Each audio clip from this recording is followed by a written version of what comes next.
ನಮಸ್ಕಾರ ಎಲ್ರಿಗೂ. ನೀವು ನೋಡ್ತಾ ಇರೋದು ಒನ್ ಇಂಡಿಯಾ ಕನ್ನಡ. ನಾನ್ ಪ್ರತಿಮಾ.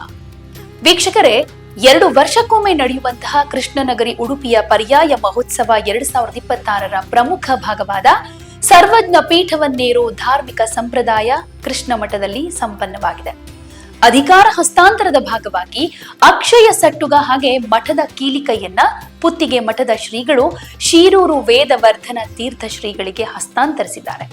ಮಠದ ಆವರಣದ ರಾಜಾಂಗಣದಲ್ಲಿ ವೈಭವದ ಪರ್ಯಾಯದ ದರ್ಬಾರ್ ನಡೆದಾಗಿದೆ.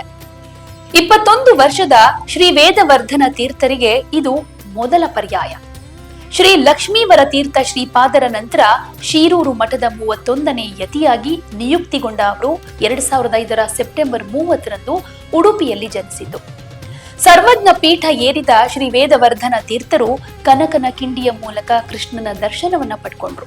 ಶ್ರೀ ವೇದವರ್ಧನ ತೀರ್ಥರಿಗೆ ದ್ವಂದ್ವ ಮಠ ಸೋದೆ ಮಠದ ಶ್ರೀ ವಿಶ್ವವಲ್ಲಭ ತೀರ್ಥ ಶ್ರೀಪಾದರು ಪ್ರಣವೋಪದೇಶವನ್ನ ಕೊಟ್ಟು ಪೀಠಾಧಿಪತ್ಯವನ್ನ ಅನುಗ್ರಹಿಸಿದ್ರು. ಈ 2 ವರ್ಷಗಳಿಗೊಮ್ಮೆ ಶ್ರೀ ಕೃಷ್ಣ ಮಠದ ಆಡಳಿತ ಹಸ್ತಾಂತರ ಅಷ್ಟ ಮಠಗಳ ಮಧ್ಯೆ ನಡೆಯುತ್ತೆ. ಇದೊಂದು ಪುರಾತನ ಹಾಗೆ ವೈಶಿಷ್ಟ್ಯತೆಯಿಂದ ಕೂಡಿರುವಂತಹ ಧಾರ್ಮಿಕ ವಿಧಿವಿಧಾನಗಳಲ್ಲಿ ಒಂದು. ಕೃಷ್ಣ ಮಠದ ಈ ಪರ್ಯಾಯ ಪದ್ಧತಿ ತಲಾ 2 ವರ್ಷಗಳ ಅವಧಿಗೆ ಅಷ್ಟ ಮಠಗಳ ನಡುವೆ ನಡೆಯುತ್ತೆ. ಶ್ರೀಕೃಷ್ಣ ಮಠದ ಜವಾಬ್ದಾರಿ ಹಾಗೆ ದೇವರ ಪೂಜೆಯ ಅಧಿಕಾರ ಈ ಮೂಲಕ ಇನ್ನೊಂದು ಮಠಕ್ಕೆ ಹಸ್ತಾಂತರಗೊಳ್ಳುತ್ತೆ. ಈ ಅಪರೂಪದ ಕ್ಷಣಕ್ಕೆ ಭಾನುವಾರ ಬೆಳಿಗ್ಗೆ ಸಾವಿರಾರು ಭಕ್ತರು ಸಾಕ್ಷಿಯಾದ್ರು. ಉಡುಪಿಯಲ್ಲಿ ಇದೊಂದು ಜಾತ್ರೆ ರೀತಿಯಲ್ಲಿ ಪ್ರತಿ 2 ವರ್ಷಕ್ಕೊಂದ್ಸಲ ನಡ್ಕೊಂಡು ಬರ್ತಾ ಇದೆ. ಈ ಉಡುಪಿ ಪರ್ಯಾಯ ಪದ್ಧತಿ ಶ್ರೀಕೃಷ್ಣ ಮಠದ ಪೂಜೆ, ಸೇವೆ ಹಾಗೆ ಆಡಳಿತವನ್ನ ಮಧ್ವಾಚಾರ್ಯರು ಸ್ಥಾಪಿಸಿದ ಅಷ್ಟ ಮಠಗಳ ಸ್ವಾಮೀಜಿಗಳು ಪ್ರತಿ 2 ವರ್ಷಕ್ಕೊಮ್ಮೆ ಕ್ರಮವಾಗಿ ವಹಿಸಿಕೊಳ್ಳುವಂತಹ ಒಂದು ವಿಶಿಷ್ಟ ಧಾರ್ಮಿಕ ಸಂಪ್ರದಾಯ. ಈ ವ್ಯವಸ್ಥೆಯನ್ನ ಶ್ರೀ ವಾದಿರಾಜ ತೀರ್ಥರು 2 ತಿಂಗಳಿನಿಂದ 2 ವರ್ಷಗಳಿಗೆ ವಿಸ್ತರಿಸಿದ್ರು. ಇದರಿಂದ ಮಠಗಳಿಗೆ ದಾಸೋಹ ಮತ್ತು ಸೇವೆಗೆ ಹೆಚ್ಚಿನ ಸಮಯ ಸಿಗುವಂತಾಯಿತು. ಪರ್ಯಾಯದ ಸಂದರ್ಭದಲ್ಲಿ ಅಧಿಕಾರ ಹಸ್ತಾಂತರ, ಮೆರವಣಿಗೆ ಹಾಗೆ ಸಾಂಸ್ಕೃತಿಕ ಕಾರ್ಯಕ್ರಮಗಳು ಕೂಡ ನಡೆದುಕೊಂಡು ಬರುತ್ತೆ.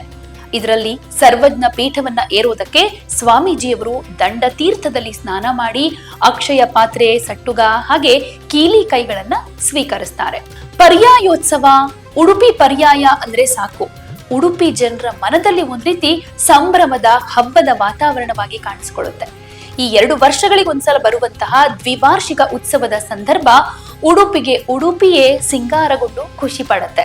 ಅಷ್ಟಕ್ಕೂ ಈ ಪರ್ಯಾಯ ಅಂತ ಅಂದ್ರೆ ಏನು?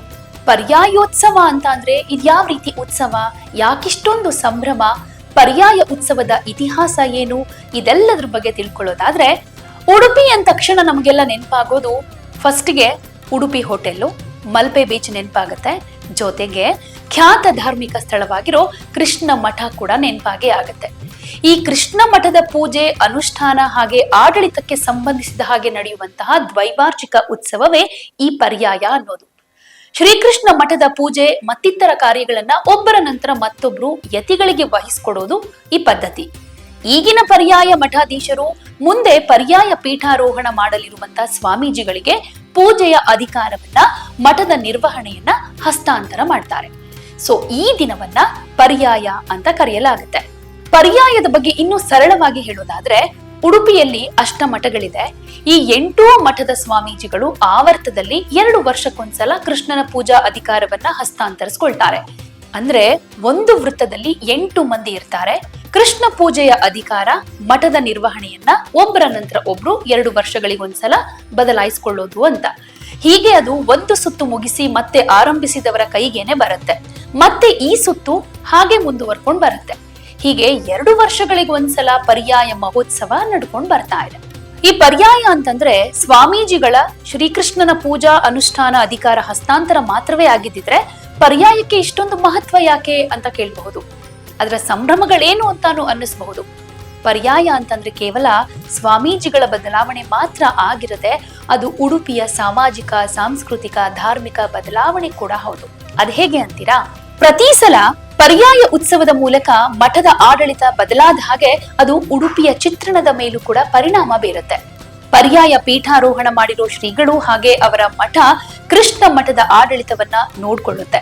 ಹಾಗೆ ಅದರಂತೆ ಮಠದಲ್ಲಿ ಕೊಡುವಂತಹ ಭೋಜನ ಪ್ರಸಾದದಿಂದ ಹಿಡಿದು ಮಠದಲ್ಲಿ ನಡೆಯುವಂತಹ ಸಾಂಸ್ಕೃತಿಕ ಸಾಮಾಜಿಕ ಕಾರ್ಯಕ್ರಮಗಳು, ವಿಚಾರ, ಆಸಕ್ತಿ ಎಲ್ಲವೂ ಕೂಡ ಬದಲಾಗಬಹುದು. ಒಂದು ಮಠದ ಯತಿಗಳಿಗೆ ಸಾಂಸ್ಕೃತಿಕ ಕಲಾ ಪ್ರಕಾರಗಳಲ್ಲಿ ಹೆಚ್ಚಿನ ಆಸಕ್ತಿ ಇದ್ದವರಾದ್ರೆ ಆ 2 ವರ್ಷಗಳ ಅವಧಿಯಲ್ಲಿ ಉಡುಪಿಯಲ್ಲಿ ಅದ್ಧೂರಿ ಕಾರ್ಯಕ್ರಮಗಳನ್ನ ನಿರೀಕ್ಷೆ ಮಾಡಬಹುದು. ಅಥವಾ ಒಂದು ಮಠದ ಸ್ವಾಮೀಜಿ ಬಹಳ ಧಾರ್ಮಿಕರಾಗಿದ್ರೆ ಧಾರ್ಮಿಕ ಆಚರಣೆಗಳ ಆಸಕ್ತರಿಗೆ ಆ 2 ವರ್ಷಗಳು ತುಂಬಾನೇ ಮಹತ್ವದಾಗಬಹುದು. ಒಂದು ಪರ್ಯಾಯ ಉಡುಪಿಯ ಜನರನ್ನ ವಿಭಿನ್ನ ರೀತಿಯಲ್ಲಿ ಪ್ರಭಾವಿಸಬಲ್ಲದು. ಇಂತಹ ಪಲ್ಲಟಕ್ಕೆ ಅವಕಾಶ ಇರೋ ಕಾರಣ ಪರ್ಯಾಯಕ್ಕೆ ವಿಶೇಷ ಮಹತ್ವವನ್ನ ಕೊಡಬಹುದು. ಹಾಗೆ ಪರ್ಯಾಯಕ್ಕೆ 500ಕ್ಕೂ ಅಧಿಕ ವರ್ಷಗಳ ಇತಿಹಾಸ ಇದೆ. ಪರ್ಯಾಯವನ್ನ ಉಡುಪಿಯ ಪ್ರಮುಖ ಉತ್ಸವಗಳಲ್ಲಿ ಒಂದಾಗಿ ಆಚರಣೆ ಮಾಡಲಾಗುತ್ತೆ.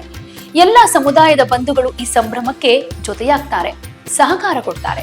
ಪ್ರತಿ 2 ವರ್ಷಗಳಿಗೊಮ್ಮೆ ಜನವರಿ 18ಕ್ಕೆ ನಡೆಯುವಂತ ಈ ಉತ್ಸವ ಉಡುಪಿಯ ಪ್ರಾತಿನಿಧಿಕ ಹಬ್ಬವಾಗಿ, ಜನರ ಹಬ್ಬವಾಗಿ ಕೂಡ ಹತ್ತಿರ ಆಗಿದೆ. ಪರ್ಯಾಯದ ಇತಿಹಾಸದ ಬಗ್ಗೆ ಹೇಳೋದಾದ್ರೆ, ಶ್ರೀ ಮಧ್ವಾಚಾರ್ಯರು ಉಡುಪಿಯಲ್ಲಿ ಶ್ರೀಕೃಷ್ಣನನ್ನ ಪ್ರತಿಷ್ಠಾಪಿಸಿದ ಮೇಲೆ ಅದರ ಪೂಜೆಯ ಅಧಿಕಾರವನ್ನ ಕೂಡ ತಮ್ಮ ಪರಂಪರೆಯ ಯತಿಗಳಿಗೆ ಕೊಡ್ತಾರೆ. ಕೃಷ್ಣ ಮಠದ ಪೂಜಾನುಷ್ಠಾನಗಳನ್ನ ಮಧ್ವ ಪರಂಪರೆಯ ಯತಿಗಳು ನಡೆಸಿಕೊಂಡು ಬರ್ತಾ ಇದ್ದಾರೆ.